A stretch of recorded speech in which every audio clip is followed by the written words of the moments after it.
So good afternoon, Ton. Hello, Christel. And thank you for taking the time for this interview. Could you, first of all, introduce yourself briefly and tell me a little about your professional background? Okay, I studied English at university, and then, as most people do when they finish a study like that, when you do a language, you end up in education, which was a bit of a surprise to me. But then I started to enjoy it at a very early stage of my career, got interested in didactics and methodology, and then that brought me some extra jobs in national in service training. And from there, I went to teacher education, initial teacher education. Okay. Did you Um, teach English then, or? I was a teacher of English, indeed. Okay. Okay. Hmm. But then, as a teacher educator, we were a language department, so it was not so much about specific EFL, Hmm. but about didactics in language teaching in general. And since I took up an interest in computers when we first had the, say, types like Commodore, you will probably remember, I thought this is going to be important also for education. So I dived into that and have never, since then, never left this area Okay. within language teaching, assisted language teaching. Since then, um, and that, well, also for a part has decided my career, in the sense that at the university I also became responsible for ICT in the curriculum and educational technology in general. So yeah, and then at some point, you're supposed to leave the profession. And by that time, I had discovered the European funds that helped innovation, and I was successful in getting some grants for my institution. And then when I retired, I thought, well, why not continue with this? So now my life, I continue part of my professional life now by joining and initiating European projects that deal with computer-assisted language learning and teacher education in this domain as well. Okay, that sounds interesting. And are you still teaching, actually teaching languages or English? No, not anymore. So in relation to these projects I just mentioned, Mm-hmm. uh, what I do is I teach still in service. Okay. So usually now summer courses. On the whole, the results of these projects, I try exploit them by offering courses that for which teachers can get a grant from Oh, Europe. I see. Okay. So we used to have the Comenius courses. Now they're called Erasmus Plus courses. Okay. So you have been involved in CLIL, content and language integrated learning. What were the subjects you focused on, and which level of English was that? Or were you not involved in CLIL courses? In my personal career, Yeah. because I've been a teacher of English in the first 15 years of my life, Okay. professional life, we did not teach CLIL. It was not all that popular at the time. What my relation to CLIL is now is that there's two things. Before I left the profession, I had actually never used a European grant myself, Mm-hmm. and I have a great interest in CLIL because I think it's a very interesting approach to learning languages. And in general, when we look at language education, you cannot do without content. Yeah, And that's true. yeah, and I remember these early time textbooks that in fact had all these silly introductory dialogues that were not interesting at all, actually. So this whole idea of take some proper content that could be interesting for people and arrange your language learning around it Mm-hmm. really appealed to me. And hence, when this CLIL came in vogue, I thought to do a special course on it. Okay. So ever since then, I've been interested and been reading about it. Mm-hmm. And then just to complete this question, the answer to that, since I'm now part of the CAMELOT project, which you are also involved in, I offered to do machine production with CLIL as a topic, because the idea was that the project would produce examples of machinima for different purposes. Mm-hmm. And that is the second reason why I'm now involved in a pilot producing machinima for CLIL purposes. Yes, okay. And could you explore a little when you got involved with virtual worlds, how and why? Yeah, that goes back quite a while, because I don't know. Do you know the term MOO? Yes, yes. Multi-user object-oriented. Yes, yes. It was used for an application which we would now call a chat environment. But at the time, the extra dimension was that one could, with very simple lines, draw a setting where this conversation was supposed to be taking place. Mm-hmm. And that also offered the opportunity to create sort of adventures, Okay.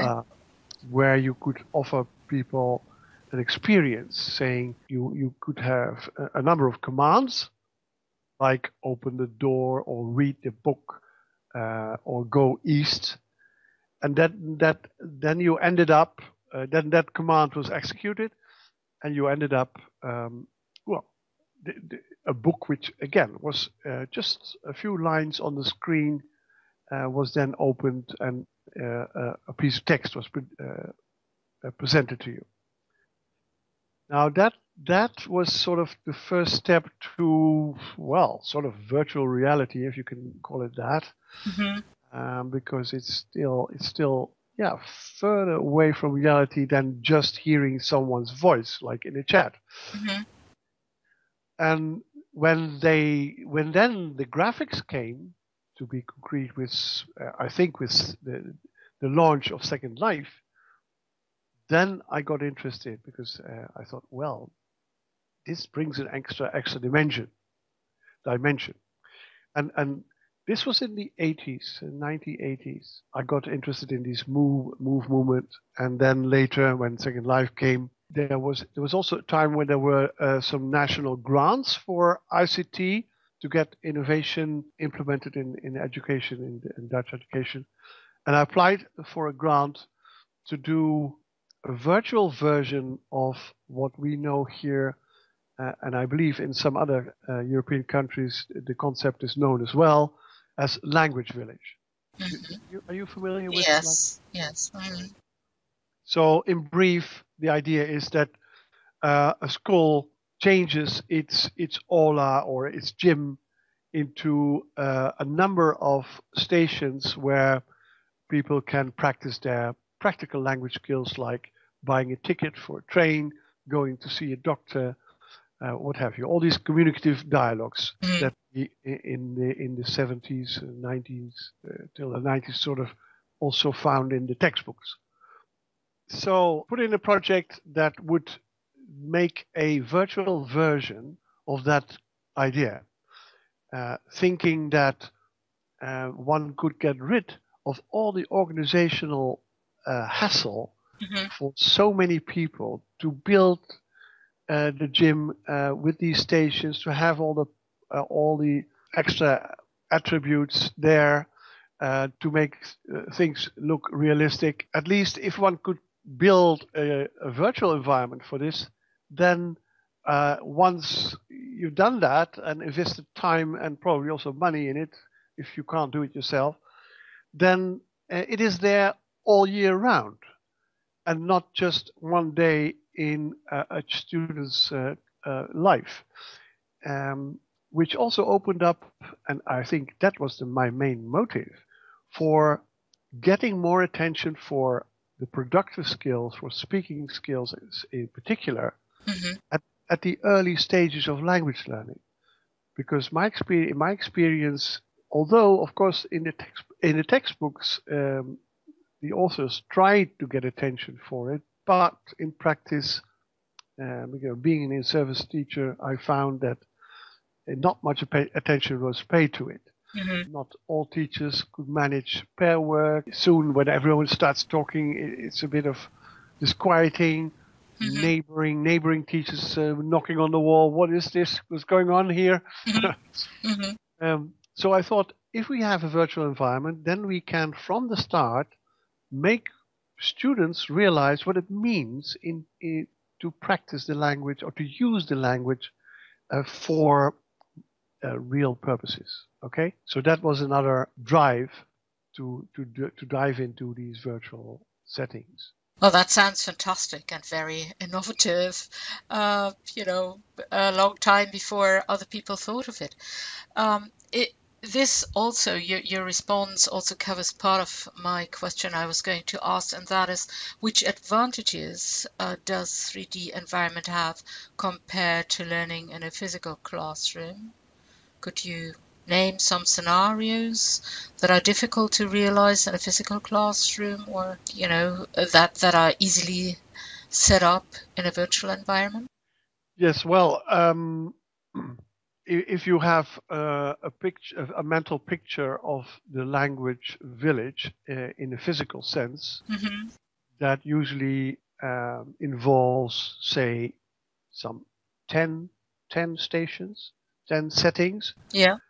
All of those, of course, could be realized in virtual worlds, and are there, and with all variants for the different languages, cultural differences, etc., etc., which is, of course, hard to do in real life.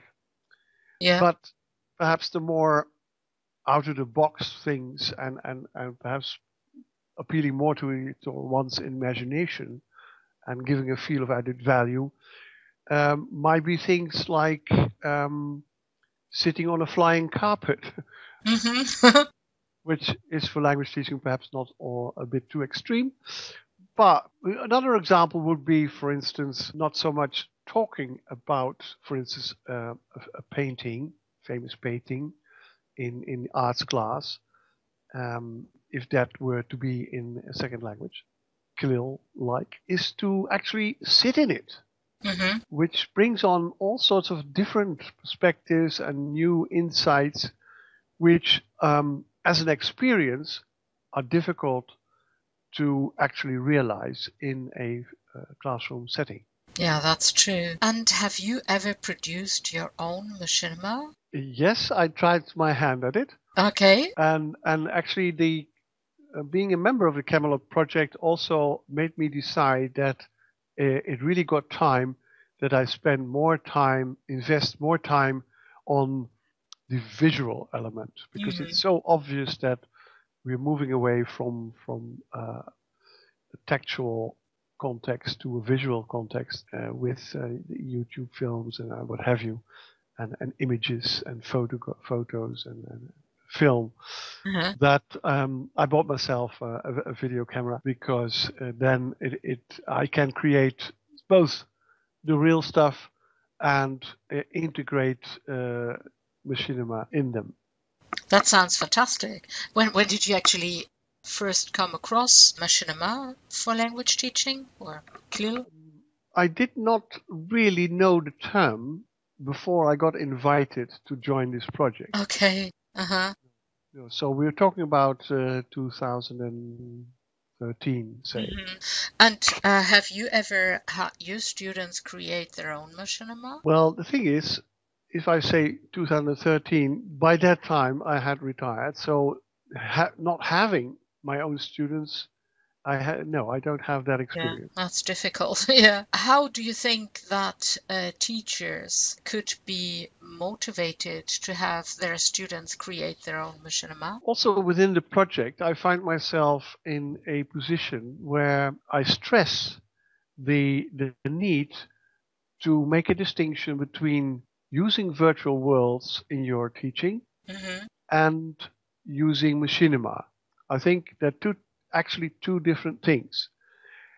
And this question means that you presuppose that you already are a teacher using virtual worlds anyway, and that now you set them a task to produce one of their own. So that is two things in one, which I, from a implementation point of view, if I look at teaching practice nowadays, are two very big steps. Mm-hmm. The average teacher, with at least in Holland, with a task load which is really impressive, it will take time before he actually feels confident enough himself to actually use virtual worlds, and then have specific reasons why he thinks or she thinks this is a good activity for students as well. Okay. But of course, you are talking more or less about CLIL teachers, right? So I think there's a difference, don't you? Wouldn't you say so? No. My comments were about general language teachers, not so much about CLIL. Right. So do you see a difference between using Machinima videos created in 3D worlds and real-life videos? To be frank, no. When we talk about video, then it is a piece of material that we can use in our teaching, right? Mm-hmm. And with that, it has all the features and affordances that a piece of video has. Mm-hmm. Where this was shot is, in my view, of no relevance. Okay. And what would prevent people from using Machinima in their language teaching or CLIL teaching, do you think? In general, if they are available, Mm-hmm. then and they offer a solution to a problem in the sense that you just need it on this specific topic, you needed this piece of content, then I don't see any objections to using Machinima for teachers. Mm-hmm. But as things are, I mean, I've looked around a bit on the internet, but there are not too many Machinima around that qualify, I think. Okay. So in that sense, perhaps this European project CAMELOT can help out a bit here. Mm-hmm. Although of course their deliverables, their objectives are to deliver only a limited set. Okay. Set that mainly has as its main purpose to be sort of representative of ways in which these machinima can be shot and can be used. Mm-hmm. So they will certainly not cover a full curriculum or not even a chapter or what have you. Yeah, that's true. Mm-hmm. You said you don't see much difference in the use of videos or Machinima. People often comment saying that there is a problem with mimics and gestures in Machinima, which cannot be presented as well as this is done in real life videos. Sure. What is your opinion on that? Yeah, fully agree. The non-verbal dimension of language learning is absolutely a weak point of virtual environments as they are now. Mm-hmm. So that goes for in-world use of virtual platforms and consequently also for video shot in them. Yeah, yeah. And do you think that cultural differences can be conveyed via Machinima? Yeah, I wondered about that. You know, considering the fact that one can build practically any context, Mm-hmm. it is probably easier to make others aware of cultural differences. I mean, the context I'm thinking of is a collaborative project between two schools, for instance, Mm-hmm. where one of the ideas is to show differences in cultural settings, Mm-hmm. and of course, when one would then look at probably at real videos, like if they are available. But for certain things, perhaps a procedure, how certain festivals work out, family dinners, I don't know, all sorts of topics that might be slightly different or completely different between cultures. And if nothing is available, you could actually act them out, and then you have the content that is needed to make clear what you mean. Yeah, that makes sense. There is also a point technical issues. I mean, you did not produce your own machinima, but you had some people producing machinimas for you or using machinima in the CLIL classroom. Did they report any problems, or were you aware of any? Well, like with the other question, if I have some experience in virtual worlds, as I explained, because after this first Dutch project, I participated in 2 other European projects that especially looked at what sort of activities one can do in virtual worlds, also looking at differences with video conferencing, web video conferencing. Practically all the research that we know about these kinds of experiences mostly have some comments on technical issues. And for language learning, the one that I find most irritating is the quality of sound, audio, which sometimes is not available for some dark reasons, or where at least I find it difficult to understand some people if one is in a group. That makes the platform as such, if you just simply list what is needed for good education and for good language teaching, what sort of features you need, then, these kind of tools miss some of them and are not plug and play, let's be honest. And teachers are very rational in this because they know I have 3/4 of an hour in which it needs to happen, and I'm not going to be interfered by whatever. So I try to exclude as many disturbances as possible. So if your tools are not fully reliable, then that's a reason to avoid them. Yeah. And Machinima, of course, being shot in those settings, inherit the same disadvantages, in my view.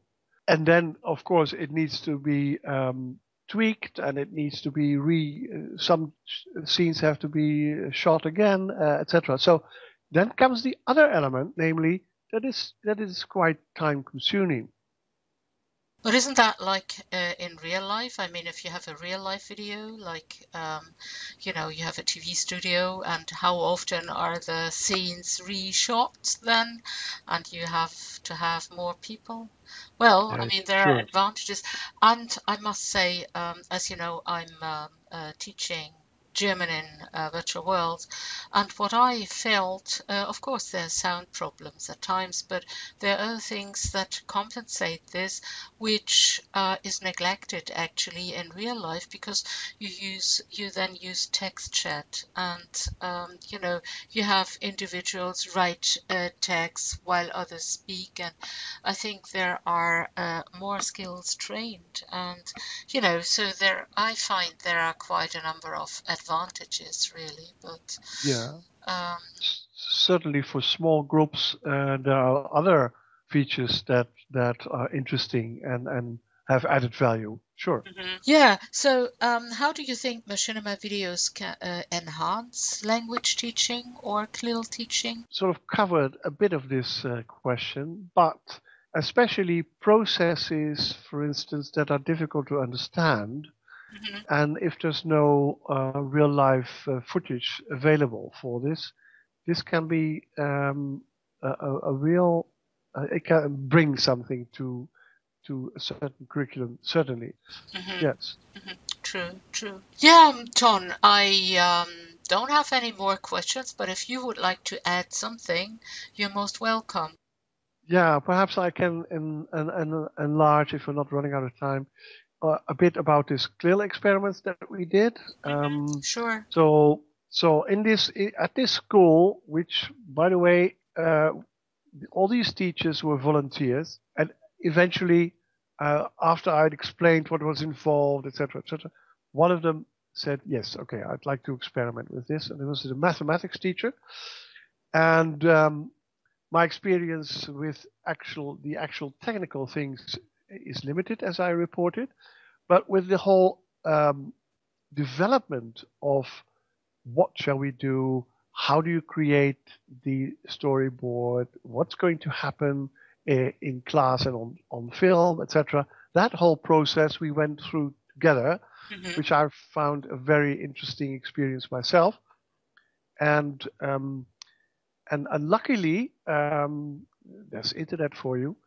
We found a person in the virtual world community, open sim community, an Italian teacher who was interested to actually produce the Machinima. So after we had made explicit all the ideas and specified the requirements, this lady who had a project called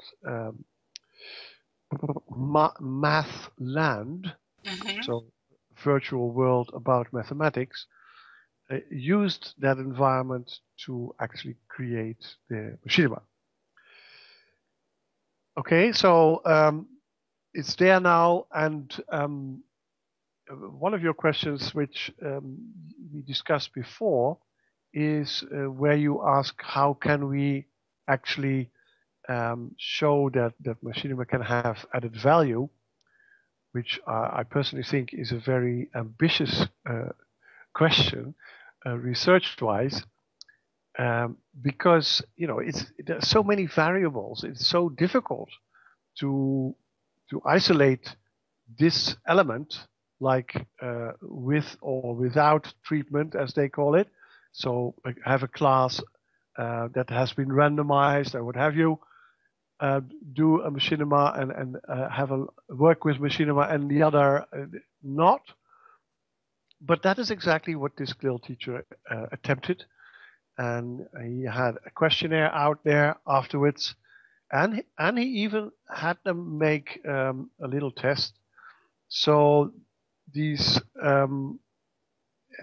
data were collected, and then one of the conclusions was that indeed the Machinima class was slightly better than the control group. Yeah. But it's just one example, yeah. Yeah, from a research point of view, there's all sorts of comments to be made. But anyway, yeah. One other point that I'd like to make is, but that's perhaps again more about virtual worlds and not so much about Machinima as a spin-off, because that's how I look at it. Is have you ever heard of the 4E model of Collis and Monen? It's a publication in 2001. The 4 E's that are needed that to make sure that you get implementation of a piece of software in mainstream education. And the variables here are, the first one is the ease of use. Okay, now we all know, and in our recent experiences with courses on virtual worlds and also Machinima making, this comes up every time. It is a bit of a learning curve. So before one feels comfortable with this kind of technology, you need to invest some time, some real time. Then there's the E of environment. That's the institution where you work. Okay. If there is not a sort of innovative spirit there, then well, you're on your own, and then, as you know, as well as I do, it's difficult to get an innovation in your curriculum. I'm not talking about more down-to-earth things like infrastructure, the good IT stuff that is needed. The other is the personal E for engagement. It's also teachers have beliefs about the power of ICT and attitudes towards it. And as we know, I mean, it's taking years and years to get ICT properly implemented in education at large.